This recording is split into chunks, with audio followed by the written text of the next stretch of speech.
Messieurs, bonjour. Le circuit de Spa-Francorchamps comme décor de ce racing. Les 24 heures, c'était la semaine dernière. Bien évidemment, nous allons y revenir avec le résumé de la course, mais aussi beaucoup d'autres rubriques sur la piste et en dehors avec au volant, comme d'habitude, Christophe Anquet et Jean-Philippe Dave.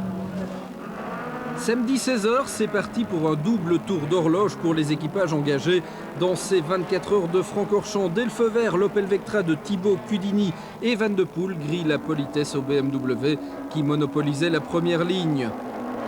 Les voitures de tête sont parties sur un rythme de course de sprint. Au freinage des comptes, Thierry Tassin allume ses pneus et fait un tout droit dans l'échappatoire, mais heureusement sans conséquence. Dans le premier tour toujours, Steve Soper, décidé à remettre les pendules à l'heure, reprend à Eric Van de Poel la première place qui était la sienne sur la grille. La voiture numéro 1 de Soper, Cox et Duet s'installe en tête avec un seul objectif, la victoire. Derrière, les outsiders sont en bagarre, Opel contre Honda, Van de Poel contre De Radigues, un duel de toute beauté qui va animer les premiers tours de course.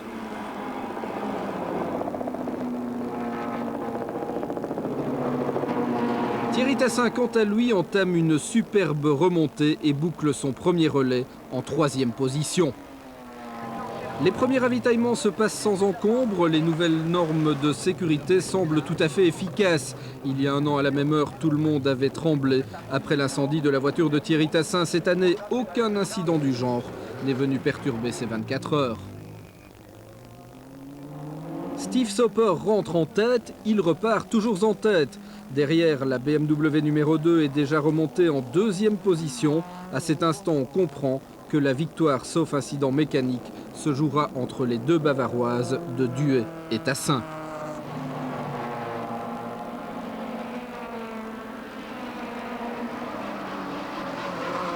Avec la tombée de la nuit, les premiers problèmes mécaniques vont commencer. La voiture numéro 2, alors en 2e position, repasse par son stand pour un arrêt non prévu. Un cardan a cédé. L'opération prend plusieurs minutes et Burgstaller, Tassin et Müller perdent le contact avec la voiture de tête. Double perte de temps parce que d'abord, quand ça s'est passé, c'était à la sortie de la source et je ne savais plus rentrer dans le pit lane et j'ai dû faire tout le tour au ralenti. Donc malheureusement, ça nous a coûté beaucoup de temps, ça. Noir, phare, fatigue, café et soupe à l'oignon, c'est le programme de la nuit pour la plupart des concurrents et pour nous aussi d'ailleurs. Pour Vincent Voss, par contre, la nuit ressemble à un mauvais rêve. La suspension arrière de sa Honda l'abandonne avant le virage de Blanchimont. Vincent sort de la piste à pleine vitesse. Rien de cassé pour lui, heureusement. La voiture en revanche est détruite. Pour la deuxième Honda, quelques soucis électroniques lui font perdre le contact avec les 3 premiers. Le ronron des moteurs continue inexorablement, la valse des ravitaillements est bien rodée. Maintenant, la nuit se passe sans réel problème pour les voitures de tête. Le plus inquiet, finalement, eh bien, c'est le leader.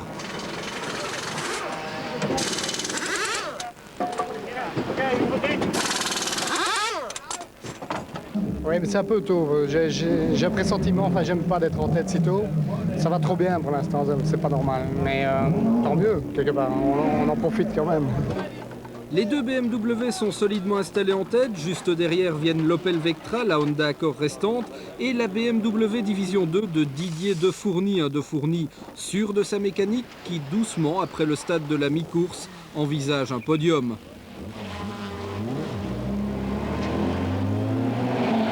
J'aime pas le dire, mais on y pense, mais il faut pas trop y penser quand même parce que la course reste encore longue et s'il peut arriver des problèmes aux autres, il peut nous en arriver aussi. Avec le lever du jour, les incidents vont se succéder. Tout d'abord, la seconde Honda Accord doit renoncer. Surcasse de moteur de Chavannes, De Radigues et Sneyers n'iront pas au bout de leur course. Problème également du côté de chez Bigazzi. Thierry Tassin doit repasser à 2 reprises par son stand pour un câble d'accélérateur cassé et à nouveau pour un cardan récalcitrant.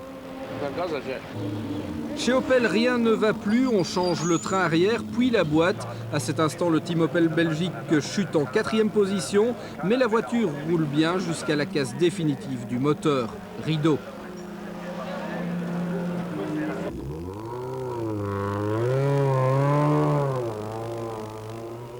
Defourny s'alène ses tirs en 3e position, un rêve qui devient réalité pour les pilotes du Patrick Sloss Racing. Une 3e place derrière 2 autres BMW. Duet, Cox et Soper ont 3 tours d'avance sur Tassin, Müller et Burgstaller. Les deux voitures sont dans le même rythme, Duet peut envisager une victoire à 4 heures de l'arrivée. Mais il était écrit que la plus haute marche du podium n'était toujours pas réservée aux grandes marques. La BMW numéro 1 rentre au stand, problème d'alternateur. La réparation durera longtemps, trop longtemps, pour conserver le leadership. Alors qu'il comptait 3 tours d'avance sur son rival du même team, l'équipage Duet Sauber Cox se retrouve avec 2 boucles de retard, un handicap trop lourd à surmonter. Sauf si bien sûr l'autre BMW connaît des problèmes. Trahi par un boulon, Tassin tire tout droit, mais récupère bien la voiture et conserve la tête.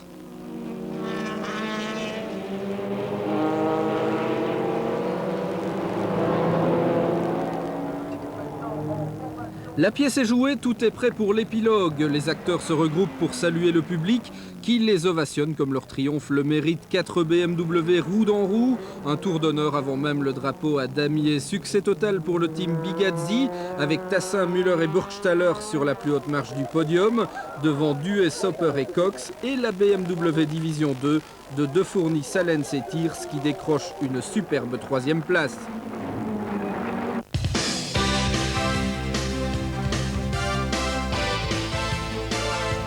Et Soleil, vous remettez aussi votre titre en jeu pour les 24 heures. Les 24 heures, vous les avez gagnés l'année passée. Je n'ai jamais de ma vie gagné 24 heures, mais ça me fait plaisir que vous me le dites. Je n'ai pas gagné. Coupe. Piégé, Marc Duet. Marc est un riverain du circuit depuis 1977. Il ne manque aucun départ des 24 heures. Et pourtant, il ne s'est encore jamais imposé dans l'épreuve. En 1990, le grand Marc termine 2e avec Danner et Quester. Il monte pour la première fois sur le podium. 1990 est l'année de son 3e titre de champion de Belgique des rallyes inter. Avec cette 2e place à Francorchamps, Duet est un incontournable du sport automobile belge. On est le second, c'est peut-être la plus mauvaise place, mais on n'y pense pas. On a quand même gagné ensemble. Pour l'équipe, c'était le but du jeu et on n'a pas fait une griffe à la voiture malgré le trafic. Et on est très content d'offrir ce succès à BMW en ayant une pensée à Guy Renard. L'année prochaine, la victoire. J'aimerais bien, oui. Et non, 91-92 sont des années noires pour Duet, où 24 heures de Francorchamps rime avec abandon. En 94, aux côtés de Winkelhock et Ferté, Duet s'élance pour la victoire. Les BMW dominent outrageusement tout le peloton. À 16 h le dimanche, Marc est partagé entre la joie et la déception. Déception de ne pas se retrouver sur la plus haute marche du podium et joie d'avoir participé au triomphe BMW. Sa 2e place est superbe, mais la victoire se fait attendre. L'an dernier, Marc y a cru plus fort que jamais. Dès la 4e heure de course, il pointe en tête. La bagarre avec la voiture de Cox va durer toute la nuit. Mais au petit matin, suite à une touchette au pied du raidillon, Piquet, Travaglia et Duet perdent du temps au stand. La victoire s'éloigne. Une 3e fois, Marc termine 2e des 24 heures. Le Poulidor de Francorchamps est pourtant un vrai amoureux de l'épreuve.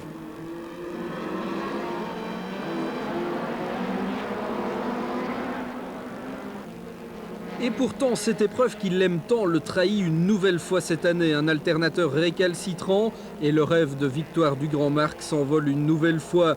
Et chaque année se repose la même question. Vous la gagnerez quand même un jour. J'aimerais bien, j'aimerais bien de voir ce que ça donne de gagner ça, physiquement, mentalement.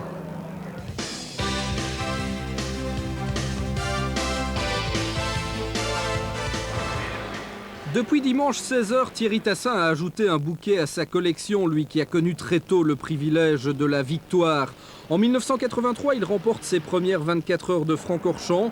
24, un chiffre qui lui porte chance puisque c'est exactement le nombre de bougies qui orne son gâteau d'anniversaire lorsqu'il conduit sa BMW 635 vers le succès spadois. Sa carrière en monoplace connaîtra un coup d'arrêt, mais sa voie vers le tourisme est déjà tracée et la télévision le place sous ses feux. Arrivé là comme une fusée au firmament de vedette. On ne vous connaît pas tellement bien, alors vous avez quel âge? J'ai 24 ans. Et vous êtes originaire de quelle région? De Bruxelles.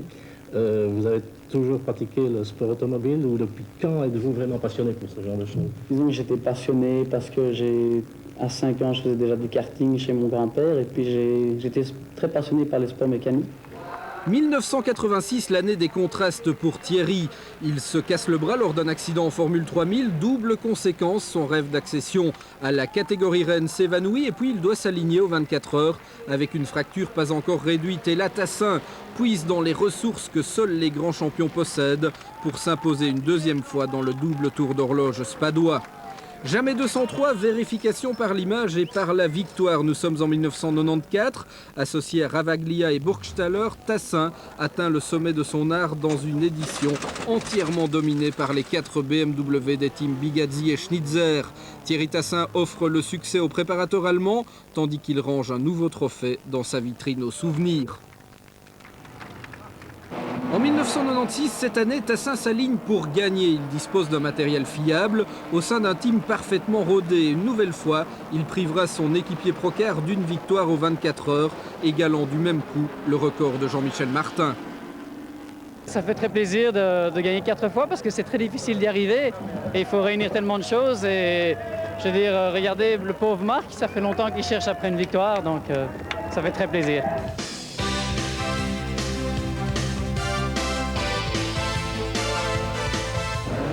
Le recordman que Tassin vient de rejoindre au palmarès, c'est bien sûr Jean-Michel Martin. Personne n'a oublié les années 79 et 80 lorsque Martin et son frère dominaient les 24 heures au volant de leur Ford Capri. Jean-Michel et Philippe bénéficient des faveurs du public. Ce sont eux aussi qui remportent la première édition des 24 heures sur le nouveau tracé. En 1987, Jean-Michel Martin repasse les plats avec des équipiers de qualité.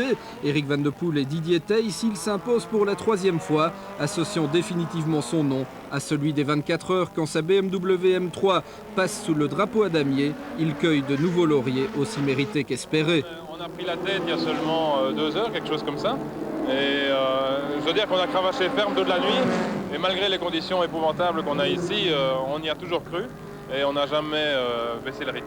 1992 restera gravé dans les mémoires de tous les amateurs de sport automobile. Après une lutte de 24 heures, Van de Poel et Martin se retrouvent roue dans roue en vue du drapeau à damier. Jean-Michel remporte son 4e succès, mais pour lui, aucune victoire n'est plus belle que les autres.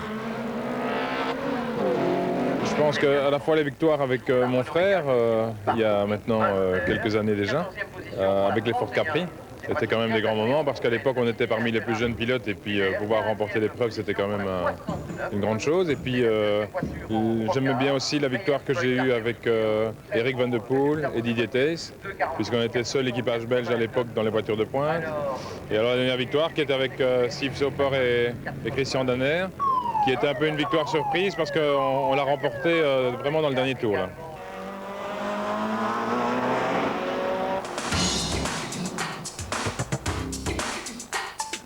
Apothéose pour BMW sur le coup de 16 heures dimanche. 13 voitures de la marque bavaroise se classent dans les 15 premières de cette édition 96, raflant au passage la victoire par le biais de Tassin, Burgstaller et Müller, la 2e place avec la numéro 1 de Marc Duhet et la 3e marche du podium via la BMW de De Fourny. Un triomphe complété par le succès en groupe N de la BMW M3 de l'équipage féminin Yolanda Surer, Kate Raffanelli et Florence Duhet. Une Florence Duhet entre rire et larmes, qui avait bien du mal à savourer sa victoire à sa juste valeur, déçue qu'elle l'est pour son mari qui termine une nouvelle fois 2e de ses 24 heures. Je suis triste pour lui et peut-être que bon, il n'aura pas le record des victoires ici, mais il aura le record des 2e places et peut-être que quelque part c'est aussi une victoire. Finalement en cyclisme on a parlé autant de Poulidor que de Hinault.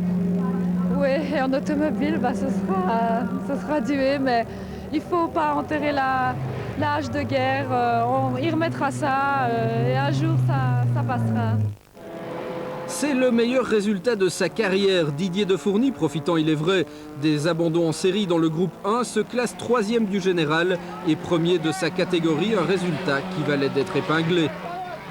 On n'a pas tourné très vite, mais on était tout le temps là. On termine à 13 ou 14 tours des premiers, donc c'est pas excessif par rapport à la division. On n'a quand même qu'une division 2, on a moins de chevaux, on n'a pas les mêmes ailerons, on n'a pas les mêmes pneus, donc on est très heureux. BMW sourit, la concurrence fait l'amour. Au rang de celle-ci, Opel espérait bien tenir en échec les Bavaroises, mais tel est prix qu'ils croyaient prendre. Danis Nobeck et Alain Lopez n'ont pas pu offrir à Van de Poel, Cudini et Thibaut une voiture fiable pendant 24 heures, même si l'Opel a fait mieux que se défendre, tenant même régulièrement le premier accessite avant d'être vaincu par Dame Malchance. C'est sûr, c'est de la malchance d'abandonner, ça c'est certain, mais je pense qu'on a quand même bien tiré notre épingle du jeu. On a quand même bien chassé les BMW. Il y a des moments où on arrivait même à suivre leur train, donc c'était pas si mal que ça. On a été longtemps deuxième. Je pense que l'honneur est sauf. Et bon, ben, c'est la course. C'est la course. Ben, moi, ça fait 3 années d'affilée que j'abandonne près du but. Et ben, c'est comme ça ne fait rien, on reviendra l'année prochaine. Hein. Autre challenger qui alignait 2 voitures pour contrer les 2 BMW de pointe, Honda Belgique. Dans le clan belgo-nippon, l'objectif était de faire au moins aussi bien que la 3e place conquise l'an passé. Pour cela, 2 équipages dont un très médiatique composé de De Chavannes, Sneyers et de Radigues. Mais les armes fourbies par Honda se sont avérées inopérantes. La nuit voyant l'abandon de Vos suite à une sortie de route, le matin accueillant celui de Sneyers, moteur cassé. Dès la première relais ou dès le début, plus ou moins, on a eu quelques petits pépins avec le moteur, des petits ratés. Je ne vais pas dire que c'est ça le problème, mais ici dans le dernier relais avec Christophe, qui a bien roulé d'ailleurs, le moteur a commencé à chauffer, c'est la jointe culasse où le moteur est cassé en tout cas. Chez Toyota, l'objectif n'était pas de gagner. La voiture engagée en dernière minute n'était pas assez rodée pour cela, on le savait. Les seules ambitions étaient de terminer et la 8e place prend donc la forme d'une mission accomplie.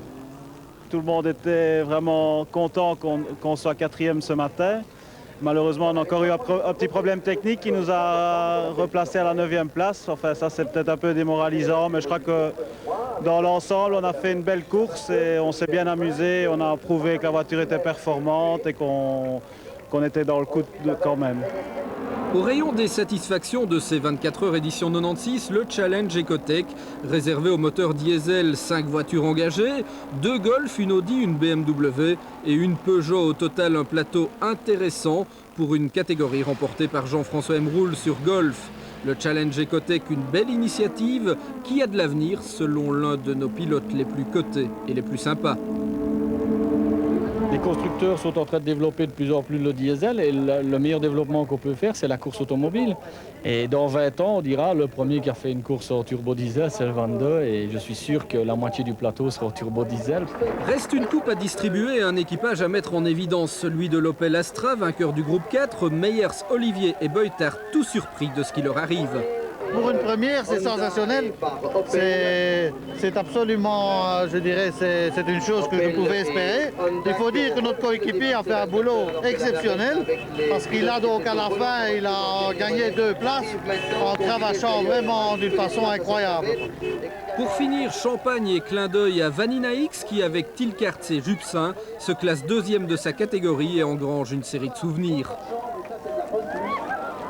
Ça, c'est un tout. C'est l'ambiance qui règne ici, c'est la longueur des relais, l'épreuve physique, la joie à l'arrivée, c'est vraiment un tout. Voilà, les 24 heures, c'est terminé, reste à tout démonter et nous, eh bien, tout simplement à vous proposer le résumé du Grand Prix d'Allemagne de Formule 1 Hockenheim. C'était la 11e manche du championnat du monde. C'est parti.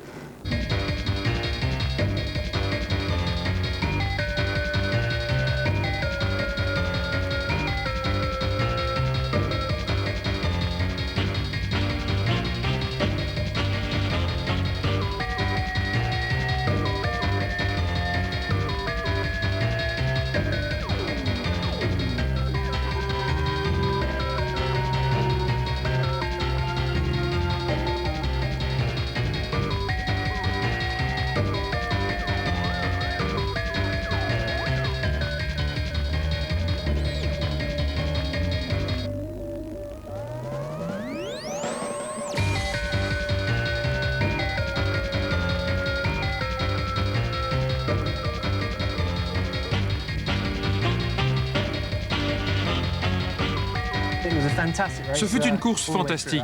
Je n'ai pas pris un très bon départ, c'est vrai, et dès lors cela devenait difficile. Mais je suis bien revenu sur Jean et ensuite sur Gerhardt. Dès cet instant, je guettais la moindre opportunité pour le dépasser, en me rendant bien compte qu'il ne me faciliterait pas la tâche. C'est alors que j'ai entendu un bruit bizarre de moteur à la sortie de la première chicane. Je savais donc que Gerhardt avait un problème. ou alors c'était moi. Et je fus assez content de découvrir que c'était bien son moteur quand il a explosé. Pas de chance donc pour Gerhardt, mais c'est un résultat formidable pour moi. Je n'avais jamais gagné en Allemagne et j'avais presque oublié que c'était ma 20e victoire en Grand Prix. Il y a donc beaucoup de choses à fêter aujourd'hui. Damon Hill et Gerhard Berger sur la première ligne de ce Grand Prix d'Hockenheim, un couple qui va enflammer le stadium durant toute la course. Dès le départ, Berger s'envole, Hill rate une fois de plus sa mise en action. Allez-y le déborde à droite et les deux Benetton Renault se retrouvent en tête de la course. Devant Damon Hill, il y a longtemps que Flavio Briatore attendait un tel scénario. Rapidement, les trois hommes creusent un trou sur un groupe de poursuivants emmenés par Schumacher, suivi de Coulthard, Villeneuve, Irvine et Hakkinen. Sur un circuit aussi rapide que celui d'Hockenheim, le moteur Renault donne toute sa puissance. La concurrence est déjà lâchée. Pire encore pour Mika Hakkinen, obligé de quitter le Grand Prix. Embrayage cassé. Une fois de plus, tout va se jouer dans les stands. Le premier homme du trio de tête à changer de gomme et à faire le plein, c'est Damon Hill. L'Anglais a opté pour 2 ravitaillements, une tactique totalement différente de celle des pilotes Benetton. Allez-y et Berger ne repassent pas dans leur stand avant la mi-course. Ils embarquent plus d'essence. Le jeu de Damon Hill, qui se retrouve alors en tête de la course, consiste à prendre un maximum d'avance avant son second pit stop. Derrière le trio de tête, Schumacher et Villeneuve entrent simultanément dans la pit lane. Les mécanos Williams et Ferrari lâchent leurs pilotes en même temps. Une 5e place est en jeu. Schum se cale devant Villeneuve. On a évité de très peu la catastrophe. Villeneuve devra patienter quelques instants avant de déborder Schumacher à l'intérieur. L'attaque est superbe. Le champion du monde s'incline devant le pilote Williams. À l'instant où Damon Hill doit effectuer son second pit stop, son avance sur Gerhard Berger s'élève à environ 15 secondes. Le temps d'un arrêt pneu essence prend une bonne vingtaine de secondes si on tient compte de la décélération. Lorsque Damon ressort de la pit lane, Gerhard Berger est passé, mais Jean Alesi reste derrière l'Anglais.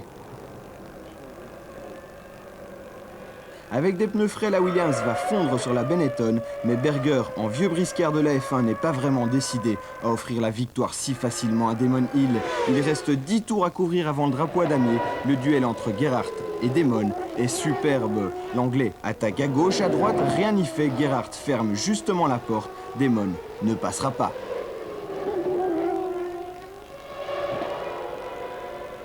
Mais à 3 tours de l'arrivée, coup de théâtre, le moteur Renault de Berger explose. Il ne se laisse pas surprendre par le fumigène et hérite de la première place. Sur un plateau d'argent, dommage, 1000 fois dommage que le duel se termine de la sorte. Gerhard Berger méritait cette victoire, tout comme Benetton en avait grand besoin. Oui, aujourd'hui, c'est un résultat un petit peu gâché par le fait que mon coéquipier ait explosé le moteur à 3 tours de l'arrivée. On est en train de faire du bon travail en ce moment, puisque depuis le début du championnat, on améliore chaque fois un petit peu plus la voiture, avec bien sûr l'aide de notre équipe. Mais bon, je passe 3e au championnat. Personnellement, je suis bien sûr satisfait. Et bon, on continuera à travailler pour la prochaine course et on essaiera ce coup-ci de monter tous les deux sur le podium. Damon Hill remporte son 7e Grand Prix sur 11 courses cette saison. Alesi est 2e, Villeneuve complète le podium. La 4e place revient de justesse à Schumacher après un splendide duel avec David Coulthard. Au classement du championnat du monde, Damon Hill grappille 4 points à Jacques Villeneuve, son plus sérieux adversaire. Et contrairement aux apparences, Schumacher ne fait pas une bonne opération. Jean Alesi, en marquant 4 points, le prive de sa 3e place au classement du championnat. Mais si les Allemands exultent de joie, c'est tout simplement parce que leur chouchou a mené sa Ferrari à l'arrivée après les catastrophiques Grand Prix du Canada, de France et d'Angleterre.